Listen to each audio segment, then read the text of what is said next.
Hello, everybody, and welcome back to Flock's Nest Sports Podcast. As always, I am one of your hosts, Dallas, reppin' 52 of the Baltimore Ravens, Ray Lewis. As always, I'm going to have Brendan repping 54, Bobby Wagner of the Seattle Seahawks. We got a great episode for you guys today. We apologize for the delay, just some kind of personal things going on, and it is kind of the slow season right now. Yeah. So this week we are going to finish talking about the Olympics and the second half of them, as well as what our teams are currently doing in the NFL with free agency opening up and all that fun stuff. Yeah, all this stuff. The word's going to come to me, y'all, don't worry. So we're going to get into all of that and just have a great episode. So Let's kick it off with the Olympics. They had their final few days a couple weeks ago. It was a lot of fun. As promised, I watched Gizmo, also known as ski mountaineering. It made sense once you said it. Yeah. So, okay, well, here's the thing, right? It made sense in terms of now I get it. What does not make sense is why in God's fuck anyone would choose to do it. That is, I feel the same way about cross-country skiing. I have not understood just yet. It was great. For those that don't know, you ski uphill. Yeah, you pretty much run with skis. Yeah. Not connected, and they have a slip underneath to make it grip the snow. And you go up the hill. And about halfway up, you stop, take the skis off, and go up about 2 flights of stairs. Stop again, put the skis back on, and keep going up. Then, you get to the top of the hill, you rip the slip off underneath the ski, attach the back of your boots, and ski down the hill in a slalom course. First one to reach the bottom wins. That looks like death. I'm going to be honest with you. A lot of respect for the people that could do it. Looks like death. It's skiing uphill is hard. Going up 2 flights of stairs is hard. And then slaloming down equally difficult. So, but not as energy consuming. Respect to those athletes. And then if you watch the finals like I did, they had, between the semifinals and the finals, about 45 minutes if you qualified. The final qualifying men's heat had about 37 minutes before they had to do it again to qualify and to win and to get a medal. So a lot of respect to them. I thought it was a lot of fun to see. They used the Alpine course, so I think that's why it was at the end. I have a lot of respect for it. I think you saw, and the announcer said it, you can win and lose those races in the transitions, trying to get your skis off, put them back on, all of those things. We especially saw this in the women's. The favorite to win actually took silver because she got kind of tied up in her transitions. Yeah, that'll happen. Men's, the expected winner, really made up his ground in those transitions. So it was great to see, great to learn about. I'd kind of like maybe next season they have a little more time in between the two. I don't know how much of an advantage or disadvantage that gives them. I assume they wouldn't do it if it was unsafe, but just a little more rest between those I think would be nice. But they did have to use part of the Alpine course, which is why it waited. Tough. Yeah. So, but a lot of fun. I thought it was a great introduction. We've seen sports in the past be introduced and then kind of be made a mockery of. So to see this added, the support that was for it, I thought it was great. Yeah. It's definitely a fun one to watch. It's like a new thing. Yeah. And with it came some history. Stannis won the first gold medal in the Winter Olympics for Spain in over 40 years, and he won it in Skismo. So, that is impressive. Congratulations to them.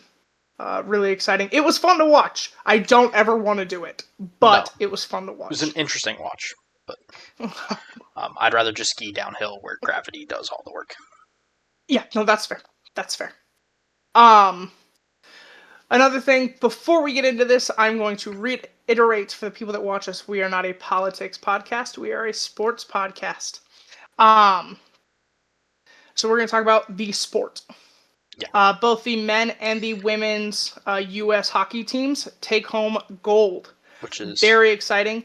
It was 40 years to the date of Miracle on Ice for the men, which was really exciting. For the women, they had a historical Olympic run. They didn't lose a single match. They played phenomenally. I think Canada only give up 3 goals the entire Olympics. Yeah. Sounds right. Yeah. Which is Canada put insane. up a much better fight than they did the first time Canada and the U.S. played, making this go to overtime. Yes, it was a great game. It was a great game. The U.S. women's were the favorite of this Olympics, which is kind of weird to say, but it's different. Canada's traditionally the favorite for hockey. That's just how it is. But this Olympics women's team on the U.S. side is fantastic, and then so is the Canadian team. Like that game was incredible. Took a pretty hell of a comeback for the U.S. women's to win, and then overtime was awesome. That goal at the end was perfect. Was beautiful. The move, everything was great. Yeah. And I think we're seeing really the growth of women's hockey. We're seeing new teams added to the PWHL. We're seeing that more televised. And this only helps them, and it helps that sport. I don't really care about the outside narrative. Again, we're a sports podcast. So it's just congratulations to them. They did a lot of work for it, and they dominated. They did dominate. It was... Only Canada came close to beating them. Yeah. And when you can say that, you've done pretty well. You've done really well. As for the men's, kind of very different story. Yeah. For that game. It was a great game. And fantastic. Hockey gave out MVPs, which they really don't in terms of game-by-game basis. No. Hellbrook, the men's goalie, he won ran away the with it. Game. The saves he made, the game he had, allowed the U.S. to be in that position, but they were 2-1 in terms of shots on goal. In favor of Canada. It was rough. Canada went into it as the favorite and played like the favorite. And what I will say is the U.S., when it comes to hockey in the Olympics, their goalies tend to be the reason they win. That remained true. I also think Canada did not pick the right lineup for overtime. Yeah, it was rough. It was a weird... I'm just going to put it this way. Being a fan of the Avalanche, it was rough to watch Canada. Yeah. Because it was pretty much those guys that fucked it up. Probably, it wasn't great. Wasn't great. McKinnon missing the open net, not great. Taves having that one saved, not great. And then the McKinnon and Makar in overtime was not great. It. But for the U.S., great win. For a game that was 1-1 going into overtime, I don't think it could have been any better. Obviously, you would probably like more goals, but I don't think that game could have been better. 1-1 going into overtime, both of the goals that were scored were great. And then the overtime goal, for it to be the golden goal in that scenario, it was awesome to watch. And then I do want to talk about the celebration, because might have cried a little bit. That's fair. Might have cried when they brought out Gaudreau's jersey onto the ice, and then his kids. That was a little... No, that's valid. Moment kind of hit me. I think it was It was all of it. It was the moment. It was the history of it. Yeah, it was Was that this is the next miracle yeah, in a way. Beating and they did it. I mean, really, they fought hard for it. It wasn't an yes, easy win by any means. And yeah, 1-1 with a game in overtime, a goal in overtime to win. It was still a great game. Both teams played very physical, but very fast. yeah. And This is what you want when you have NHLers playing in the Olympics. yeah, It was a um, showcase of the best of the best.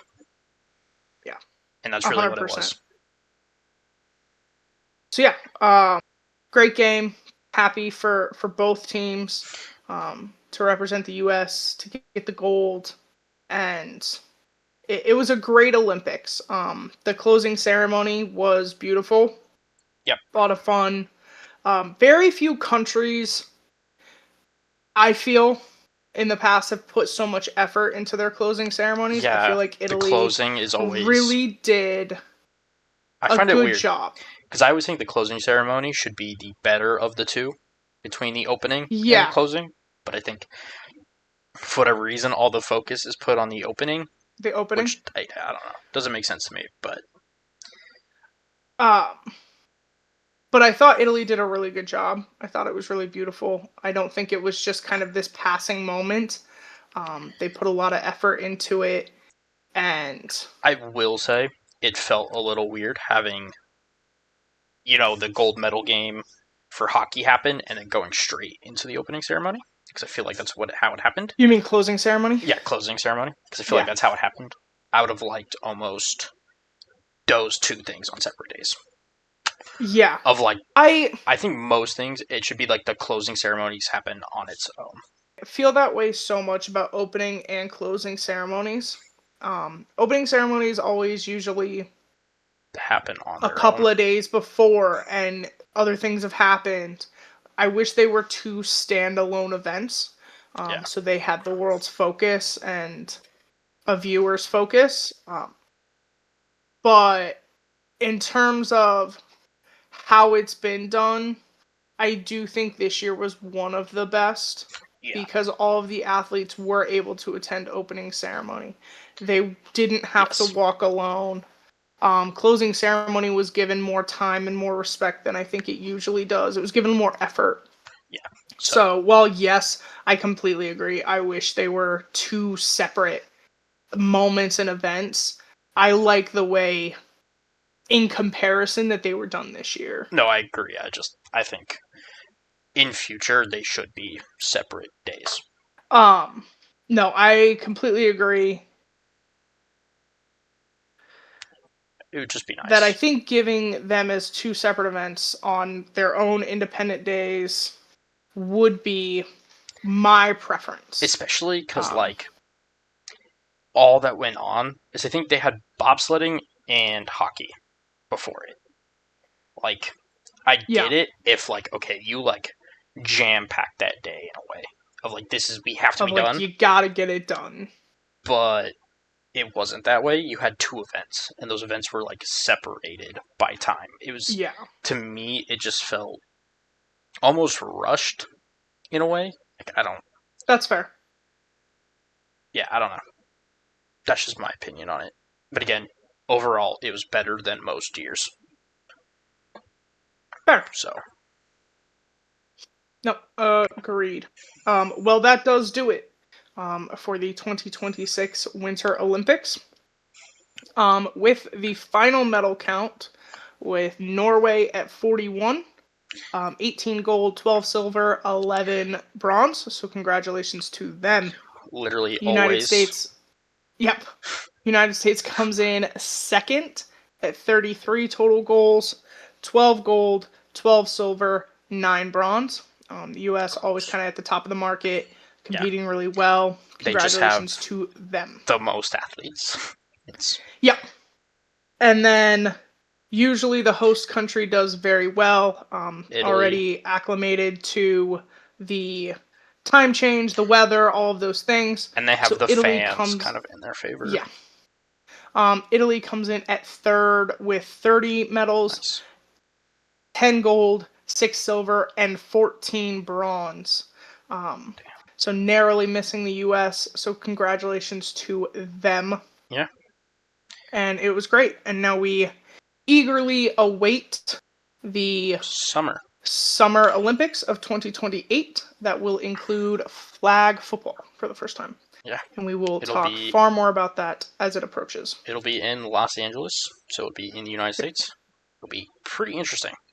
Obviously, flag football, new sport. Hopefully, it goes better than the last time they introduced a new sport in the Summer Olympics. I guess we'll see if Australia plays. I'm sorry. It was a joke. They might actually be good at flag football. So we'll move on to the NFL. And while it is the off season, there is so much breaking news right now. Yeah, a ton going on.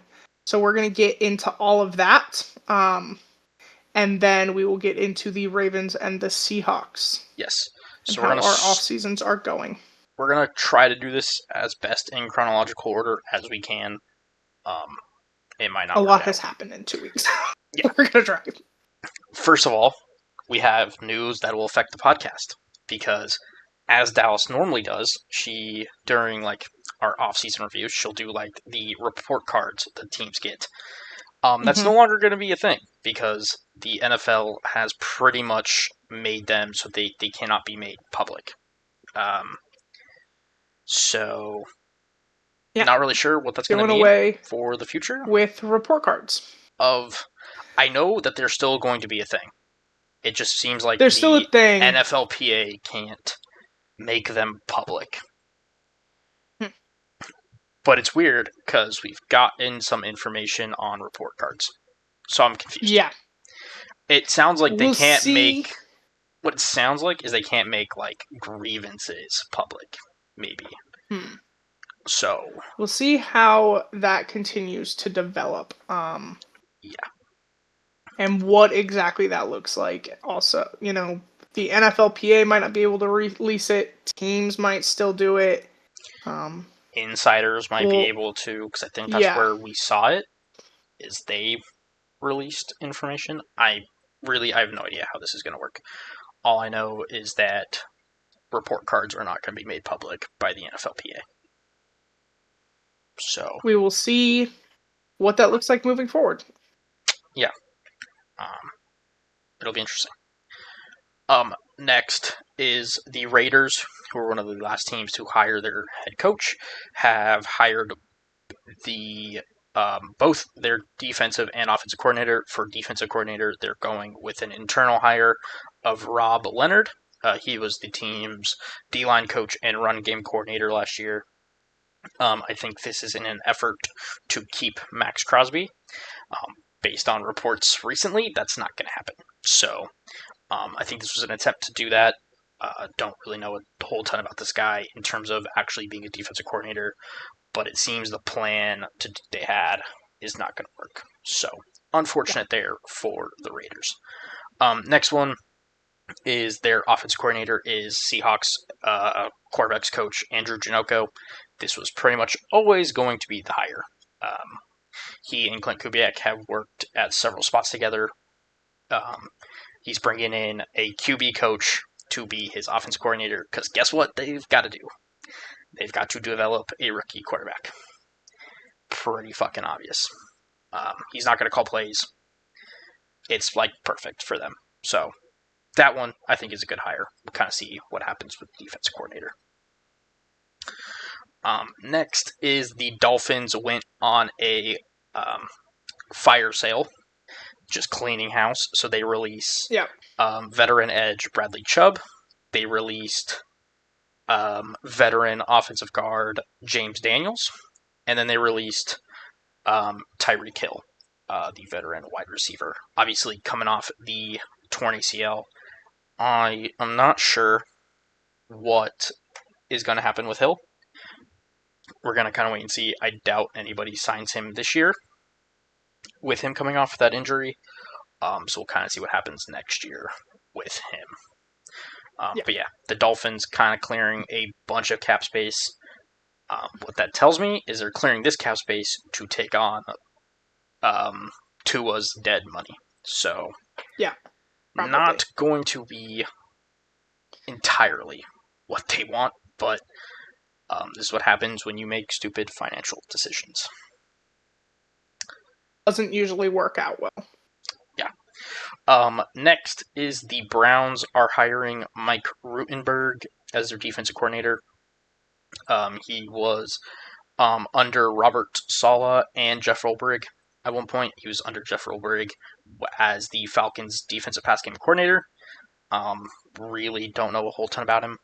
I can tell you that he's probably not better than Jim Schwartz, but this is what happens. The Browns are probably not going to be great. On the bright side, the Browns do have Myles Garrett, and I don't think it takes a genius to figure out how to use Myles Garrett.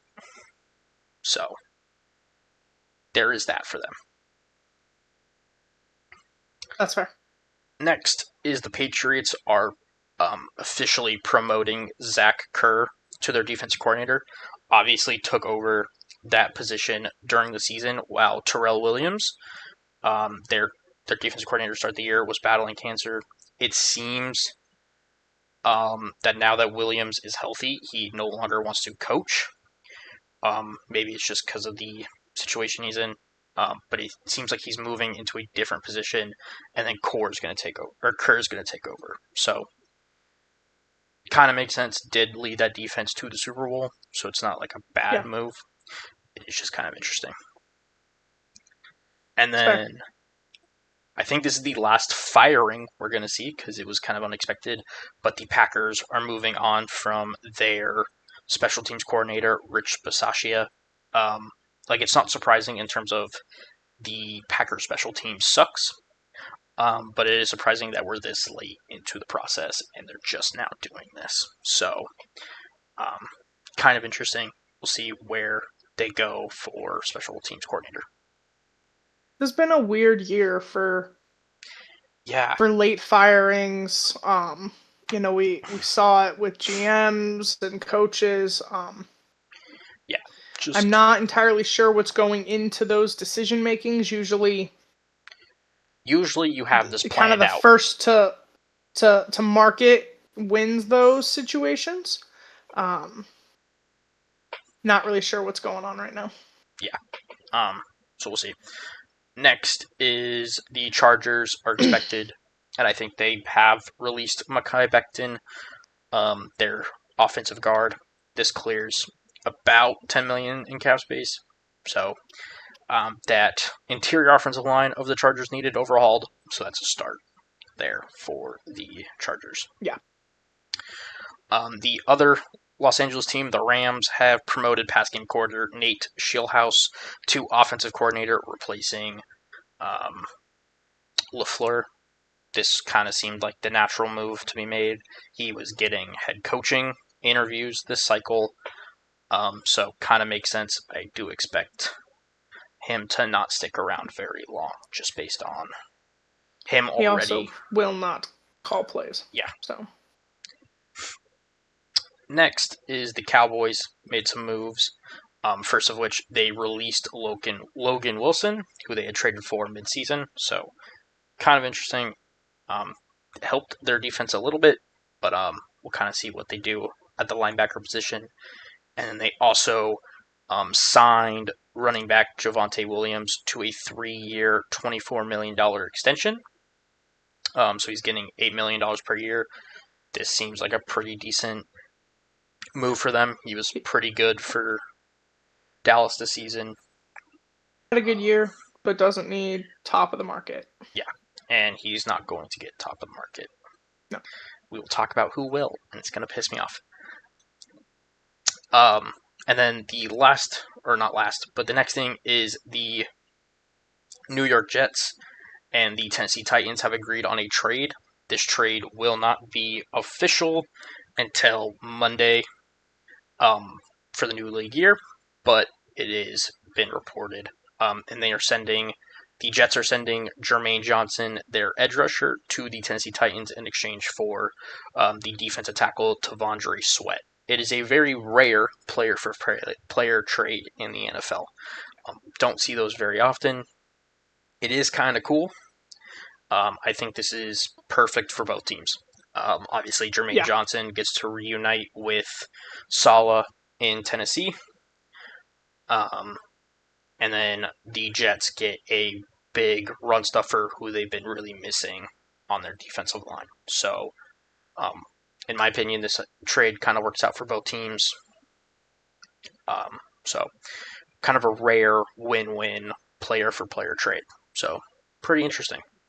And those tend to be about fit, personality. I think this was facilitated by the fact that Robert Saleh is in Tennessee. Yeah, 100%. So it's great for them, great for both teams, hopefully, and it will be exciting to see what these teams look like. Yes. Next is the NFL has officially released the salary cap for this year. It is going to be set at $301.2 million. That is up $22 million from last year. So teams are looking at significantly more cap space this year than last. That is just going to be the trend of the NFL. They are pretty much constantly on the rise. So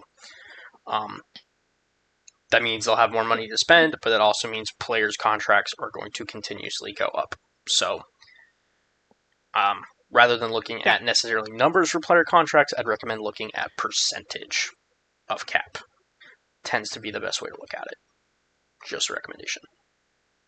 Agreed. Now we're on to this current week. Starting with the Cowboys making another move, they have officially franchise tagged George Pickens. No real surprise. I don't actually know how much the tag is worth. I want to say it's in the $20 million range, if I understand. 30. So makes sense. They'll probably look to give him like an actual extension, but the tag just makes it easy to do that later. Yeah. And if they don't get the extension done this season, they have another year with him. Yes. With him really in this, after one full year in this offense, now knowing what Schottenheimer, that offense looks like, gives them a little more time. And it's not bad for Pickens to have to work for his money a little bit more. And again, had an absolute great season. One of the best wide receivers this season, but it is George Pickens. There are some issues there. There are some problems. So, next is the Vikings have made some decisions on releases.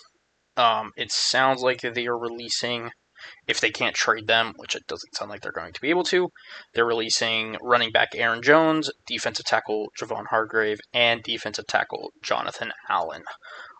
All three of which they acquired last offseason. So, not great for the Vikings. I do know their cap situation is very bad. I think they were the most in the red of any team. It might have been them or the Saints, but still, all of this is just to get them back to being cap compliant. So, not great for the Vikings. No, the Aaron Jones loss is going to be a hit. Yeah, we'll kind of see what they end up doing for that. And you still have, I think, questions at quarterback. Yes. Now, I will say some quarterbacks are going to be up on the market. That might be at least a bridge. So, kind of see. Next, the Texans and Browns have agreed on a trade that will send right tackle Titus Howard to Cleveland in exchange for a 5th-round pick. Howard then also gets an extension in this deal worth 3 years, $63 million. I'm intrigued by this because the Texans' offensive line sucks. Yeah. And this is one of their better offensive linemen. So I don't really know what the plan is for the Texans. We saw them do this last year as well. It didn't help. I understand from Cleveland's perspective, if if you assume Shador Sanders is their quarterback. And as of right now, that's how I'm going to operate within this off season. Until something happens, Yeah. Shador is their starting quarterback. And I think that's a fair assumption. He needs a better O-line around him. I respect it. That's fair.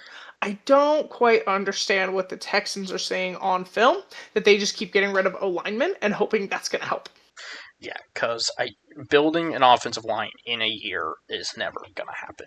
So, No. really unsure with that. But we'll see what they end up doing. Then the Bengals have re-signed Dalton Reisner to a one-year extension worth $5 million. He's fine on their offensive line. I don't think he's the problem.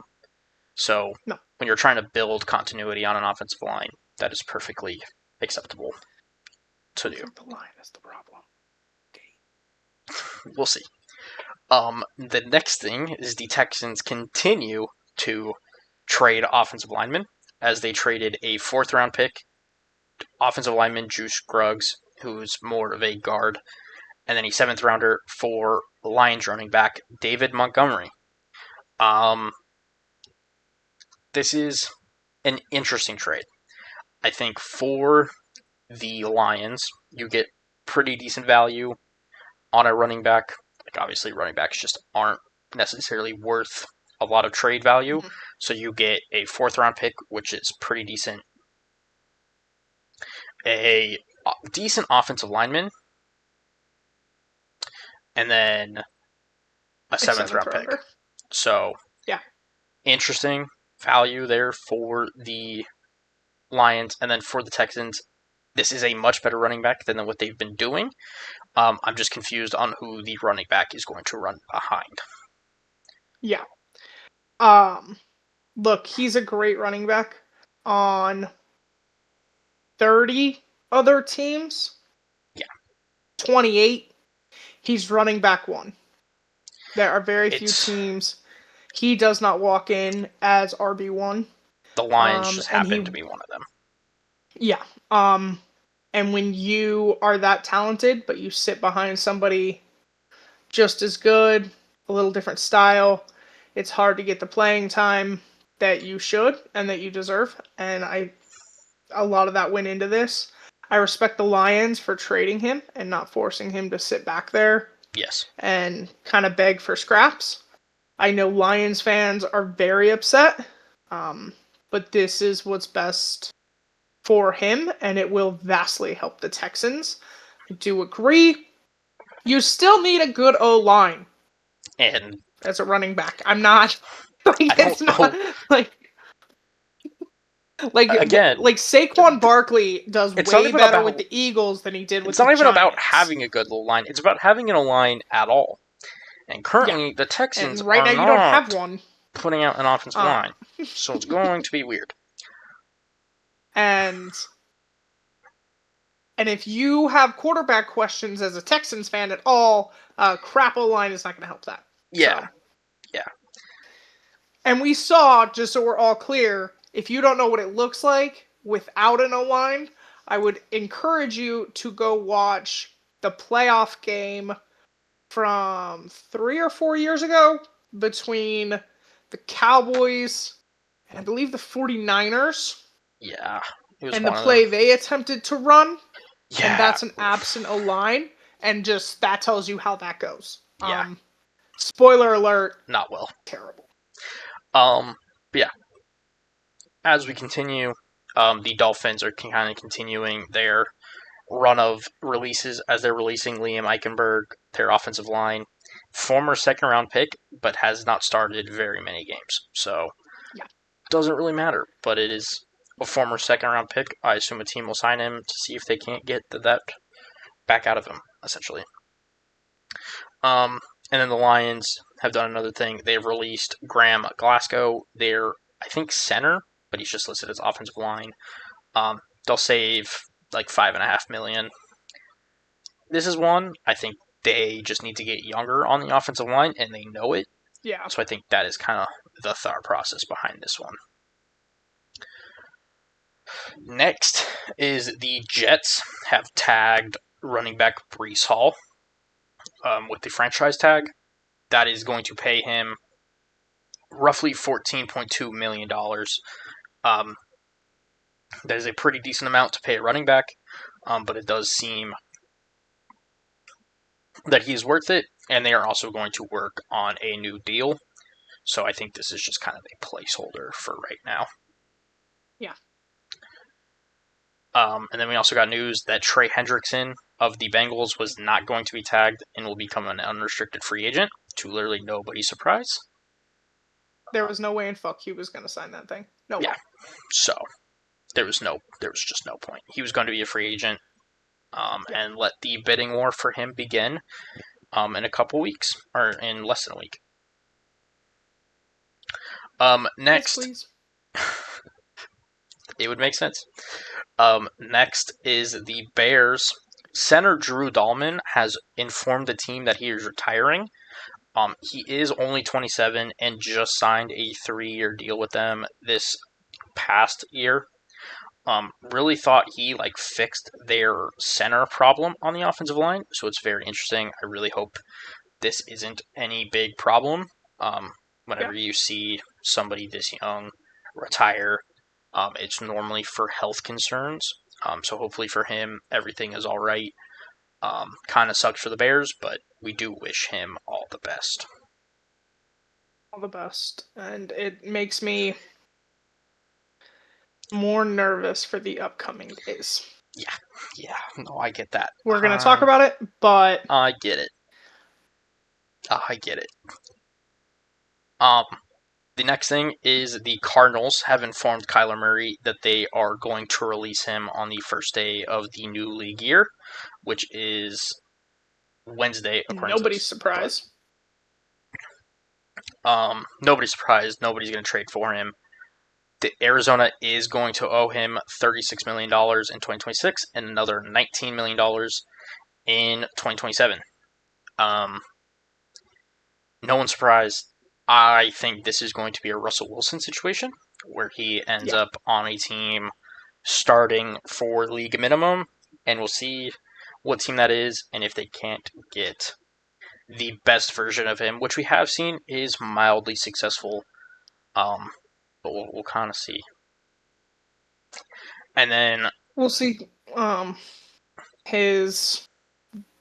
The statement he put out, I found interesting. It referenced his work ethic, and that is kind of the biggest knock on him. Yeah, I think everybody knew that this was going to fail when you had to include the clause that made him watch film. Yeah. So in that moment, you should have decided to not sign him. So just my opinion.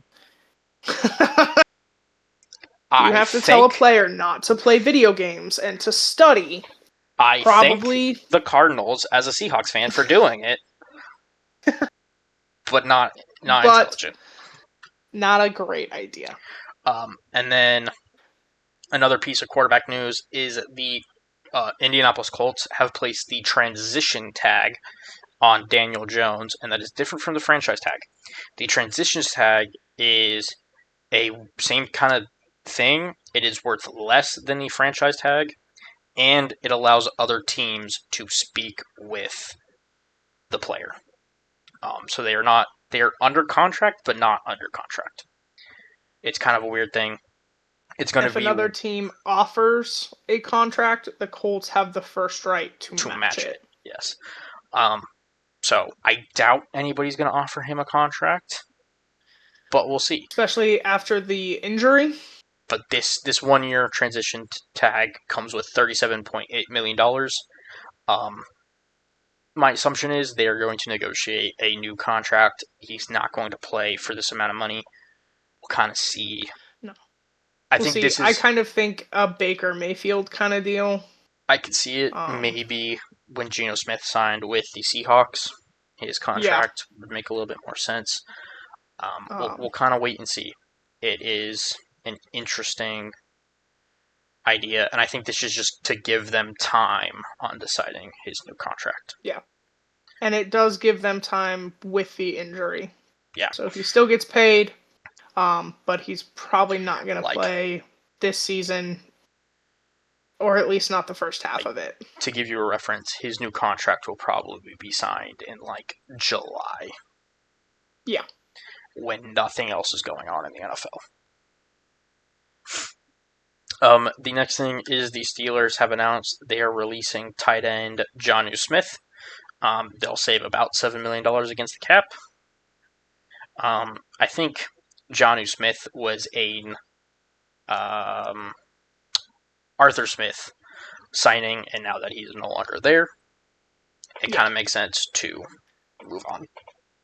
So, save the cap, figure out what you're doing, what your identity is going to be, because God knows they don't know. They have no idea. And then the last bit of news happened today, as the Chicago Bears and the Buffalo Bills have agreed on a trade that will send DJ Moore and a 2026 fifth-round pick to Buffalo in exchange for a 2022 second-round pick. I think... I do not want to fucking hear that Josh Allen needs more help ever again. I don't want to hear it. Yeah. I don't want to hear it. DJ Moore is a great wide receiver. He walks into that building as wide receiver number 1. He's a deep ball guy. He's a 50-50 go ball guy. That's great for Josh Allen. I don't want to hear it. I do not want to hear it. Yeah, to me, this is also an overpay from the Bills. I do not 100%. think DJ Moore is worth a second-round pick. But I've never really agreed with their GM on most things, and that just kind of continues. I will say, again, DJ Moore will be great for the Bills. He's a good wide receiver. He fits Josh Allen perfectly. He was not really needed in Chicago. So for the Bills, the return's nice. Giving up a second-round pick is excessive for DJ Moore. Yeah. Don't understand that one. It is what it is. I will say, this draft class is not very good. So if that was your thought process, then I get it. Then fine. But it is what it is. I'm curious to see what Chicago does next. I could easily see them flipping that second-round pick for something else. It just kind of depends. Yeah.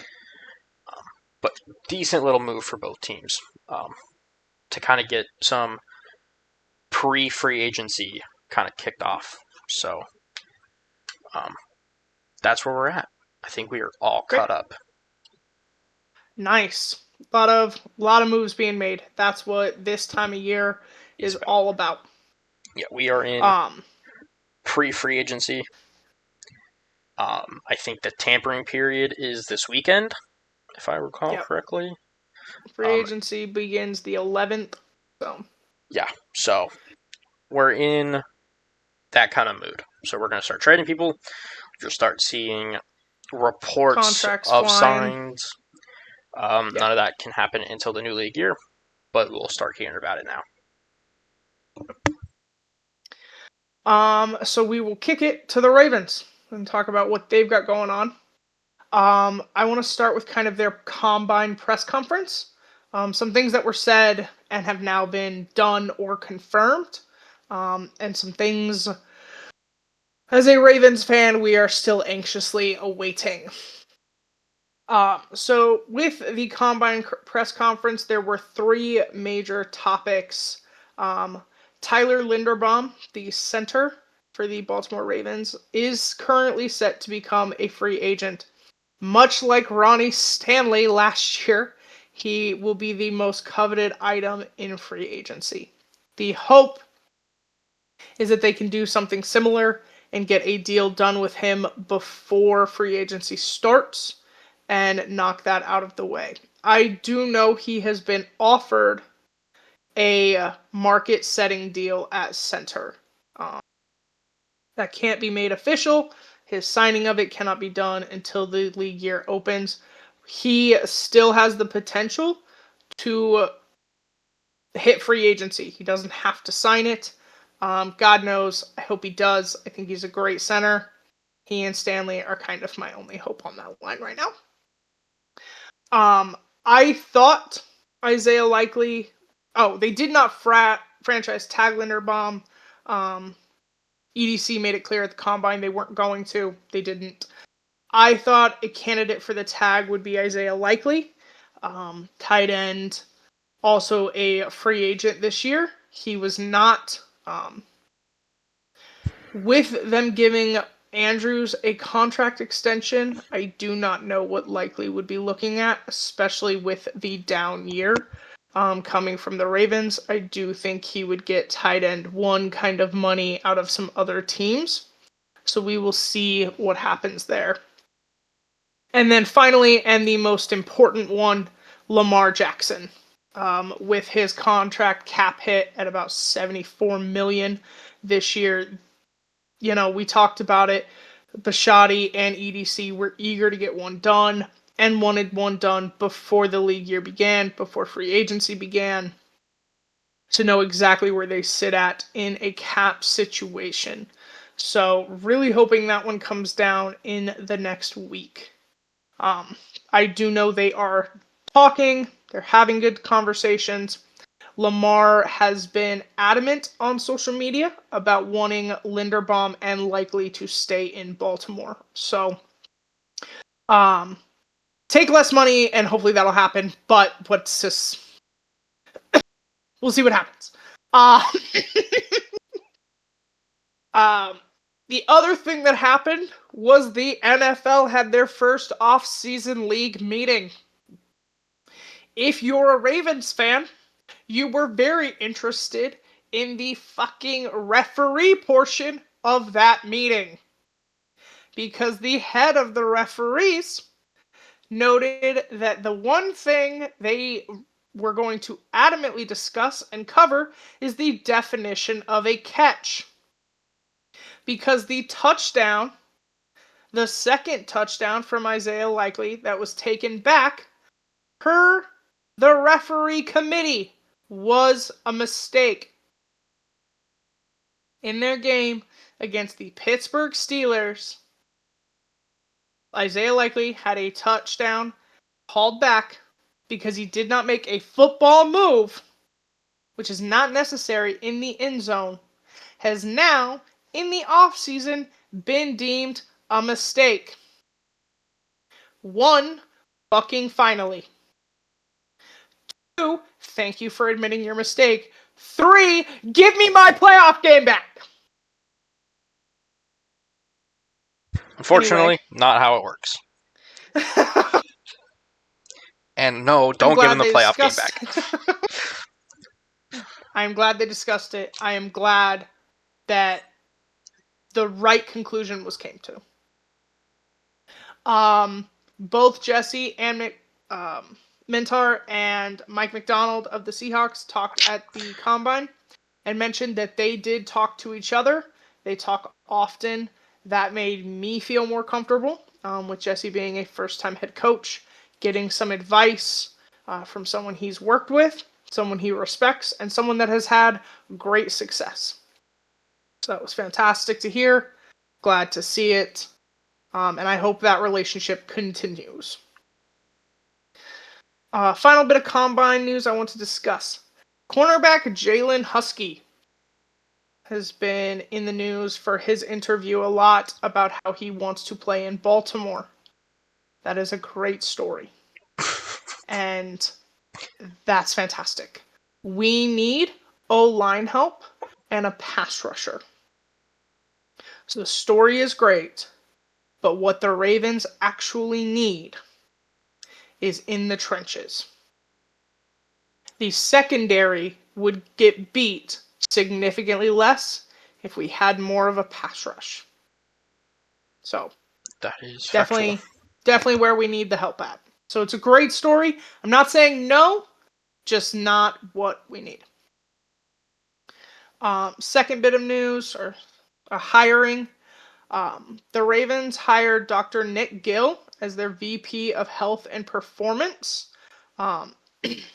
He spent years as New Zealand's rugby health manager. I thought this was a great move. It's kind of a new initiative kind of move. He will be responsible for the strength coaches, the nutritionists, all of that will fall under him for sports science and to optimize health and performance. And as we see this game get faster and more physical, we see more injuries impact the game. Obviously, the Ravens saw that a lot last year with Lamar Jackson being hurt. So to see this kind of hire, someone with real experience in a physical game be in charge of these entities, I thought is great. And I'm really excited that the team thought to go out of the box with this kind of hire. Final thing we're going to discuss is the Ravens' very many free agents. We have 22 going into this offseason. I'm going to quickly go through them. I'm not going to say whether or not I think they're going to get a new contract. I think a lot of them will be free agents.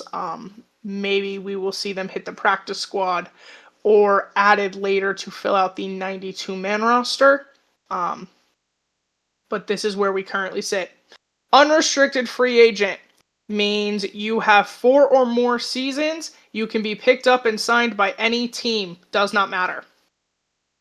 Defensive end, Draymond Jones. Safety, Alohi Gilman. Him, I do hope we keep. Wide receiver, DeAndre Hopkins.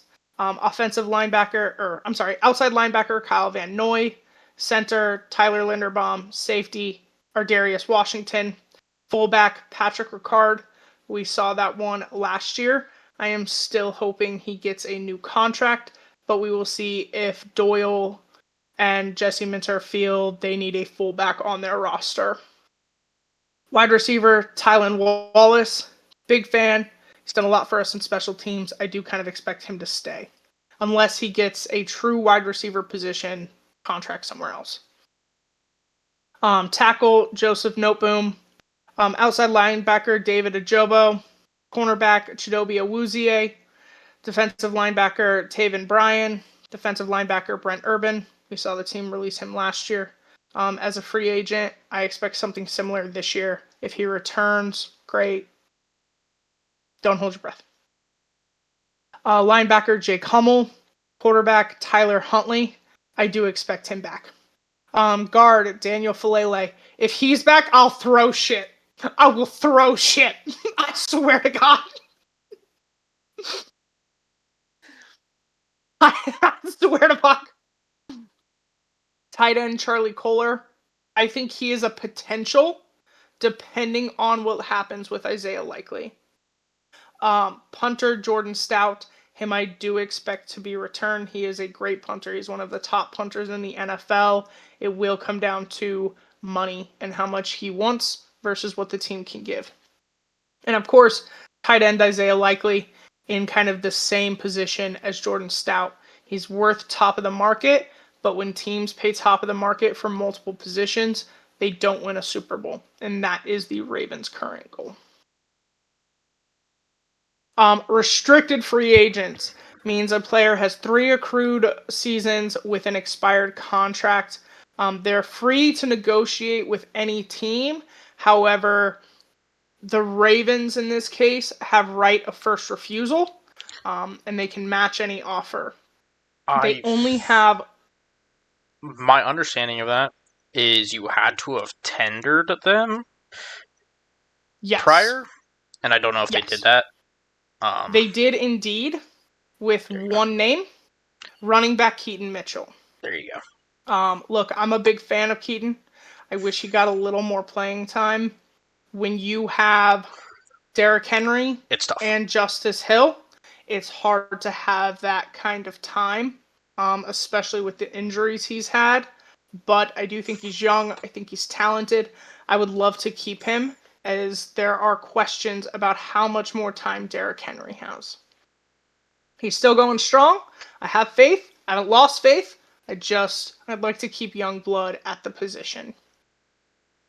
And then exclusive rights free agents, any player with fewer than 3 accrued seasons, an expired contract, and the original team offers him 1-year contract at league minimum. The team cannot negotiate with other teams. That is linebacker Carl Jones, center Corey Bullock, wide receiver Dayton Wade, and defensive linebacker CJ Okoye. A lot of names, a lot of talent. We'll see. The Baltimore Ravens are doing a massive overhaul with a new coaching staff, trying to get their franchise quarterback under a new contract. There's a chance this team looks very different next year. So we will await as the offseason continues what kind of moves are made, and really just anxiously await next season and the draft right now. And probably next week I will talk about draft prospects and who I am most hoping the Ravens will target. Well, that does do it for the Baltimore Ravens. We will now kick it to Seattle. Yeah, well, before we do that, I'm an idiot. I missed a couple for breaking news things. Somehow, a lot happened. It's not my fault. Did forget about the one. So there was the Patriots have informed Stephon Diggs that they are releasing him at the start of the league year. Again, this is kind of not surprising given his situation legally right now. We'll kind of see what happens there later, but not surprising. And then something that just happened like a few minutes ago is the Rams have agreed an extension with tight end Tyler Higbee on a 2-year deal worth up to $8 million. So $4 million per year. That is just something that just happened. So nice.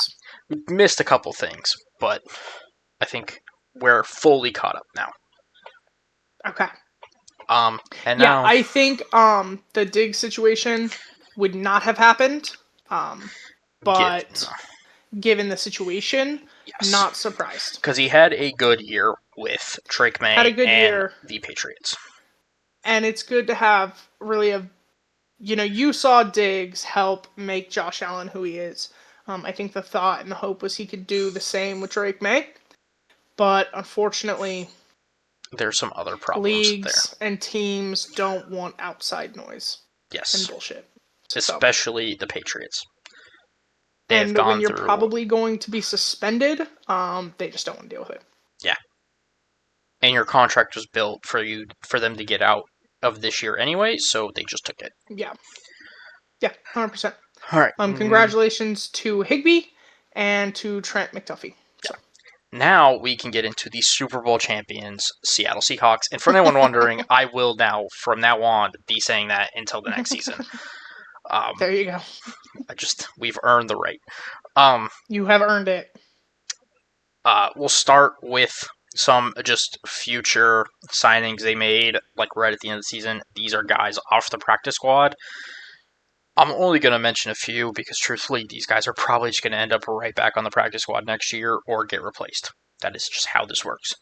A few to keep in mind, though, is running back Cam Akers, wide receiver Tyrone Broden, safety Maxon Hook, running back Velus Jones, linebacker Chris Paul Jr., wide receiver Ricky White, and then running back Jacardier Wright. And the reason I'm naming those is there might be some situations in free agency where we lose some people. We will talk about that in a little bit. I'm just going to give you a warning now. This is not going to be fun for Seahawks fans. Just going to tell you that. It is what it is. Yeah. The first bit of news we'll catch up on is something that we had talked about earlier that was always going to happen. And then it was reported prior to the Super Bowl that this was going to happen. And now it is official. The estate of Paul G. Allen has began the sale of the Seahawks. Based on everything we've heard from John Schneider and Mike McDonald in their Combine interviews, this has no effect on their current situation. It seems like Jody Allen, the owner, for this year, has given them pretty much a business as usual memo, and they're going to run with that. This is not surprising that this year is business as usual. They've just now started the potential sale. and it does take a while to actually finalize a sale of a football team. I think when the Commanders sold, it took nearly an entire offseason plus, so I would not expect this to be a short thing. So, with that in mind, yes, the Seahawks are going to be sold. Based on every report, it seems like they're going to be sold for upward of $10 billion. We'll kind of see who ends up buying it. Again, we are not a politics podcast. We are a sports podcast. There are some names that are going to upset people. We'll get to that if it happens. But as of now, they are up for sale. We'll kind of see what happens there. With that news out of the way, we'll go to the most important thing, and that is they have replaced Clint Kubiak, and they are hiring Brian Fleury as their offensive coordinator. Fleury has spent the last 7 years with the San Francisco 49ers as the do-it-all guy for Kyle Shanahan. Most recently, he was the tight ends coach and run game coordinator. But in his time with the 49ers, he has coached not just offense, but he's also spent time on defense. He's kind of done everything in his career. In football, he was a former quarterback. Truthfully, I have no idea how this is going to go, mainly because no one does. This will be his first time calling plays. He is from the Shanahan tree. That's really all that matters to me.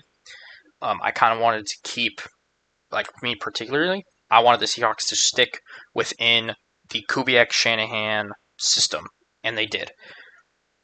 So I think that with that in mind, this is a good hire. I also think this shows who Mike Macdonald is. The easy thing to do after winning the Super Bowl and having linear coaches poached would be to hire within. It's just like a fact. It's the easiest thing to do. Instead, they did the requisite Rooney Rule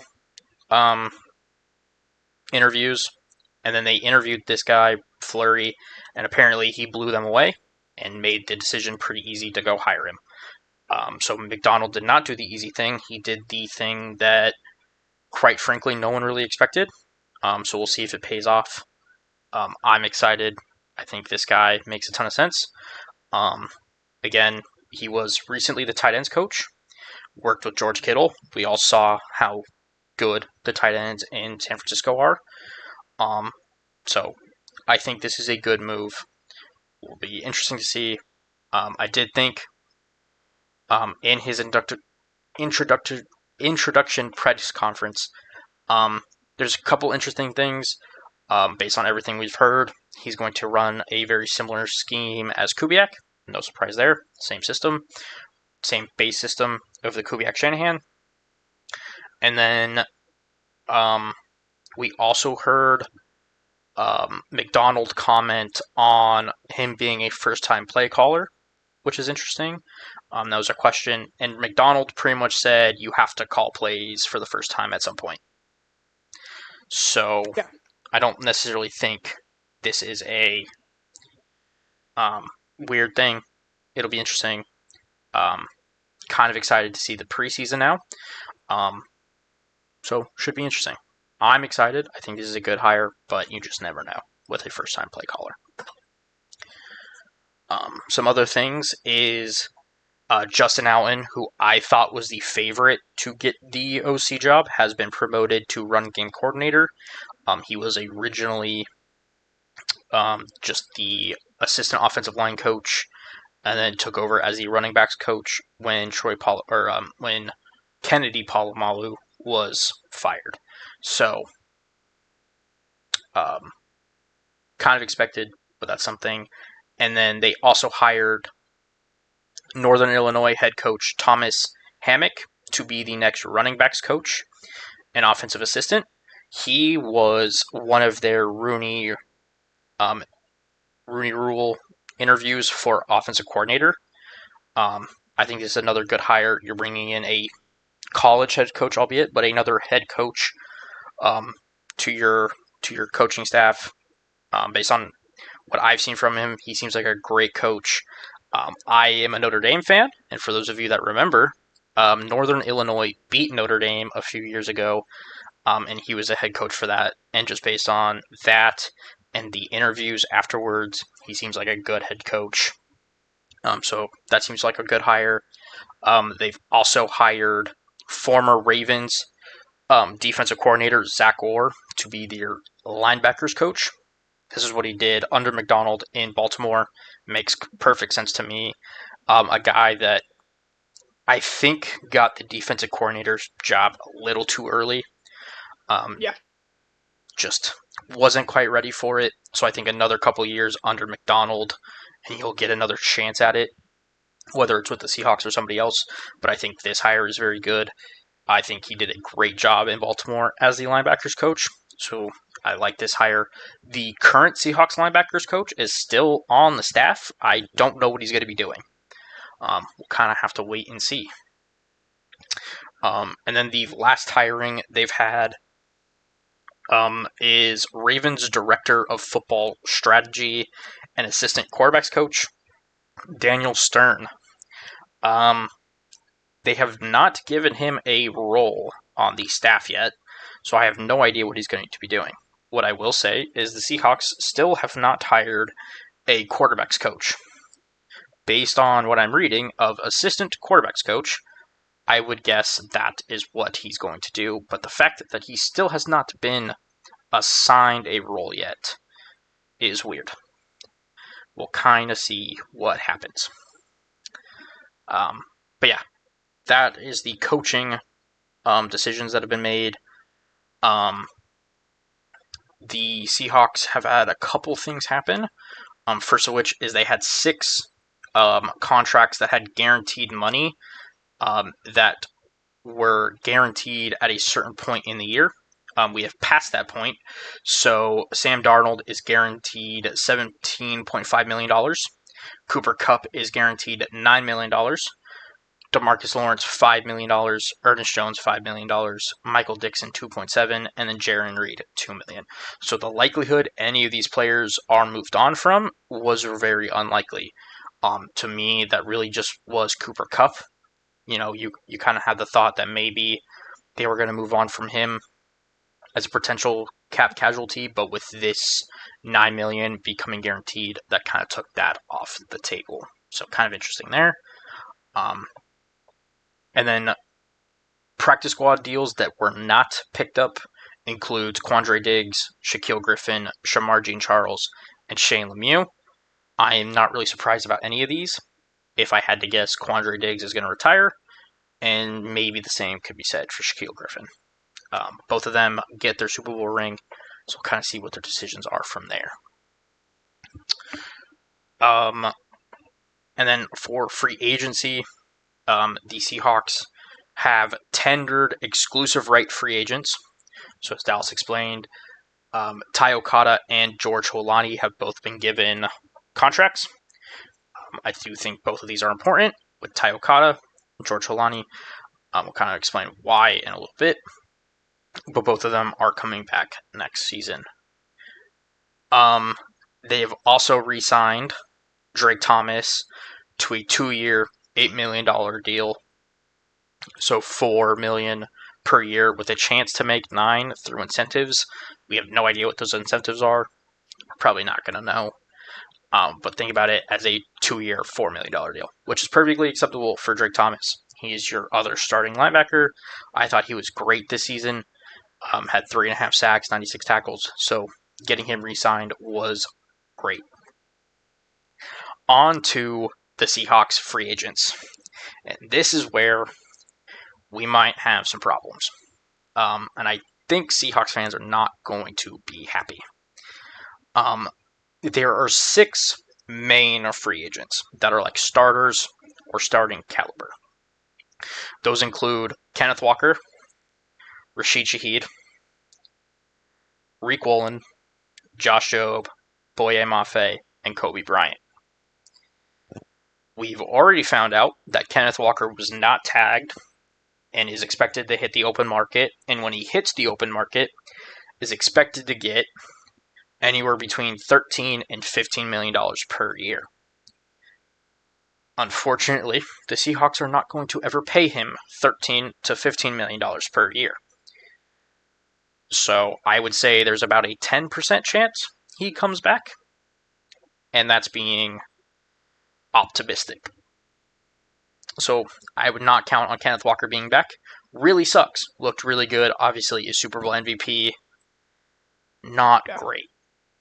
But again, I think he just priced himself out of Seattle, who's just not going to be willing to pay a running back that amount of money, especially since this was the first season of his career that he was fully healthy the whole way through. Yeah. And the reason that matters is they split 50-50 between him and Charbonnet throughout the season. So, I don't expect him back. Rashid Shaheed, the special teamer and wide receiver, he was one I thought they were going to re-sign when they made the trade for him midseason. John Schneider's done this the last 2 seasons with Leonard Williams and Ernest Jones, where he's traded for people midseason and then signed them to a new deal. The problem is I think Rashid Shaheed is going to get way more money than Rashid Shaheed is worth. Everything I'm seeing is in the range of $15 to $20 million, and it sounds like 18 is likely. I love Rashid Shaheed. I think he's a great player, and he absolutely was a huge reason we won the Super Bowl and was great on special teams. Did not contribute enough on offense. So I don't think they're going to pay another wide receiver $18 million per year when you have to consider Jackson Smith and Jigba is going to set the wide receiver market at over $40 million. That is going to happen. When you have an Offensive Player of the Year, he's going to set a new high for the wide receiver market. It's just going to happen. So I don't think you can pay Shaheed that kind of money, or else you're going to go dangerously into the Bengals situation. And I don't want to be in that situation. No. Next is Reek Woolen. And this was one that prior to the NFC Championship game, I would have told you is probably coming back. And then the NFC Championship game happened, and he had one of the dumbest penalties I've ever seen, followed by a touchdown. So not great.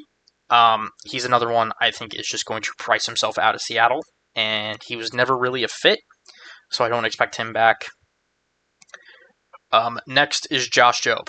He is the only one on this list of 6 that I could actually see coming back, which is kind of sad. But his market just doesn't seem to be as high as anybody else's. They're going to need to bring back at least one of their corners. Jobe makes more sense than Woolen, so I think he'll be back. We haven't had any information on that, but I imagine he'll be back. Next is Boye Mafe, their edge rusher. He's not going to be back. Had 2 sacks this season, was not productive, and he has the traits and the prior productivity that means he's going to get a really big free agent contract that Seattle's just not going to want to match for the productivity that he had with McDonald. So he's probably not coming back. And then the last one is Kobe Bryant. He's probably the next most likely to come back, just because I think the safety market has gone down from what I thought it was going to be. This seems to be a good safety draft, and because of that, I don't think teams are going to be as likely to overpay the safety position. So there's a chance Kobe Bryant is back. I would say it's him, Josh Jobe, and then probably Shaheed are in that order of likelihood, with, I would say, Mafe, Woolen last, and then Walker somewhere in the middle. So those are the 6 starting ones. Be prepared if there's a decent chance none of them are back. And would that suck? Yes. But John Schneider also did just win Executive of the Year and has proven that he's pretty good at pivoting, is the word they like to use. So there is that. There's a couple more free agents. Josh Jones is a free agent. Brandon Peely, Brady Russell, Derek Young, Jake Bobo, Chris Stoll, the long snapper, AJ Finney, a safety, and that's it. Oh, and then Chad Surratt, the linebacker, and Cody White, another wide receiver. They've yet to put any tenders on anybody, so RFAs doesn't really matter because they've not done anything. It'll be interesting. I think, based on what I'm hearing, Bobo is going to hit the open market. I know a lot of people are upset about that. Part of that is they were never going to tender him as an RFA because the tender, I think, is worth like $3.5 million, and you're never paying Jake Bobo $3.5 million. You're just not going to do that. He is a great story. That's where that great ends. Story, has had some really key catches, and is a good run blocker. You're not paying that $3.5 million. It is something that maybe he comes back on a lesser deal. We'll kind of wait and see. I expect Chris Stoll, the long snapper, to get a contract because he's a long snapper. Those guys never leave teams. It's like the position nobody cares about, in a way. It's weird. Until you have one retire, and then you pretty much just draft one and pray that they're good. That's how it works. Josh Jones, I kind of expect to be back. Maybe. He is the backup, swing tackle. I expect him to be back because I don't think he's going to get paid a lot of money. There's a chance a team goes out there and pays him starting tackle money, but I doubt it. He's not worth that. And then everybody else I named is kind of whatever. I think Brady Russell might be back on a all-right contract. He is a special teams guy, great in the locker room. Maybe he's back.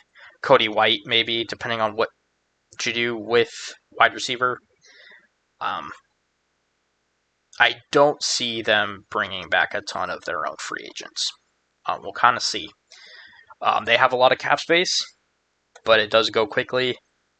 I will also say they only have 4 draft picks this year. They have a first, a second, a third, and a sixth. So we'll see what happens. This is a really bad draft class. I shouldn't say really bad. This is a below average draft class. So we'll see what they do. As of now, I don't really give a shit. They just won the Super Bowl. I'll care when they start signing people and when people start leaving. As of now, I'm just here. Based on everything I'm hearing, it's unlikely most of these people are back. So I wish them the best on their new team, and we'll kind of see what happens from there. Nope, very fair. This time of year, it's hard. It's hard to know exactly what it's going to look like. GMs and coaches have their own plan, and that's not always in line with fan opinion. Yes. And I think that's what makes them the professionals. And I think somebody in Seahawks media said it perfectly. It is very boring to be financially responsible. And that is what the Seahawks are doing. Is it boring? Yes. Are you going to be upset when some of your favorite players leave? Yes. Is it the right thing for the team? Probably yes. And will it help them stay at the top of the league? Definitely. So. And again, I think I mentioned this, but the reason they're not giving out huge contracts, they have the money to pay Walker, they have the money to pay Shaheed, they have the money to pay Woolen, Joe. They pretty much have the money to pay everybody. We have to consider they also need to re-sign Jackson Smith-Njigba, who's going to set the wide receiver market. They're also going to have to pay Witherspoon, who's going to set the corner market. As Dallas said earlier, when you're paying top of the market at multiple positions, it's tough to win Super Bowls. So you kind of need to decide where you're going to put that money, save some money. So we'll kind of see from there. But yeah, as of now, that's where the Seahawks are at. Oh, one more thing. Because it's been everywhere on Seahawks Twitter. They can trade for Crosby, Max Crosby. It's possible. It's not going to happen. If they trade for him tomorrow, I will happily come on the podcast next week and tell you I'm wrong. 1, they have the cap for it, but I don't necessarily think they want to spend the cap on it. 2, Crosby's great. Is he really the answer to all your problems? Probably not. 3, they already don't have a ton of draft capital. And the draft capital they have is at the back end of every single round, meaning they'd have to give up a lot more to get him than other teams. I like the idea, and if they did it tomorrow, I would not be mad. I'm just telling you, I don't think it's going to happen. So don't get your hopes up. And for the Ravens' perspective on that, please don't. Look, I think Max Crosby is fantastic. And while I made a comment about Trey Hendrickson earlier, also please don't. The benefit of having a defensive head coach is he should be able to draft and develop the talent that we need for a great pass rush. And I have offensive needs, real needs that need players, that need paid. Do not spend a bunch of cap on a aging pass rusher. There are other guys in the market that make more sense. Yeah. They are both great. Wouldn't be mad about it. Would prefer they didn't. Like, again, yeah, would not be mad at it is true, but also would prefer they didn't. Yeah. Again, I think it's going to be a different team, but we'll kind of just have to wait and see. What team? I think it's going to be the Bears. I think it's the Bears. That's fair. I think essentially they are going to flip. They're going to use that second they got from Buffalo, package it with a couple other things, and send it to the Raiders. That or it's the Eagles. And the reason I say it's the Eagles is they're already trying to shop A.J. Brown. And I think with the Raiders needing a true wide receiver 1, that would make a ton of sense. I think that would help both teams at their weakest spots. So, yeah, I mean, I think that's a good move, honestly. In my guess, it's one of those two. It's fair. But we'll see. Alrighty. Well, if that does it for Seahawks news, do we have any other news? Anything else to discuss? I don't think so. I've been monitoring X or Twitter, whatever you want to call it, for news. Nothing else has happened. I have not seen anything. So, I think that does it for us this week. Again, next week we'll get back into the actual rhythm of the podcast. Yeah. We'll talk probably NHL next week. I do believe their trade deadline is tomorrow. So we'll definitely want to talk about that. And then the week after that, we'll finally talk about the NBA and maybe mention some of their trade deadline, which is weeks and probably months after the fact. So, yeah, we'll eventually get there, but we'll talk about it. Just keep an eye out for that. And then make sure, like, subscribe, comment, let us know if there's anything else you want to see. And then let us know what you kind of expect this free agency to look like for the NFL. Yep. Obviously, we'll be interested to hear what your team is doing, what you kind of expect. So leave that down below. And with all that being said, I've been Brendan. I've been Dallas. And this has been Floxnet Sports Podcast. Thank y'all for joining. Bye.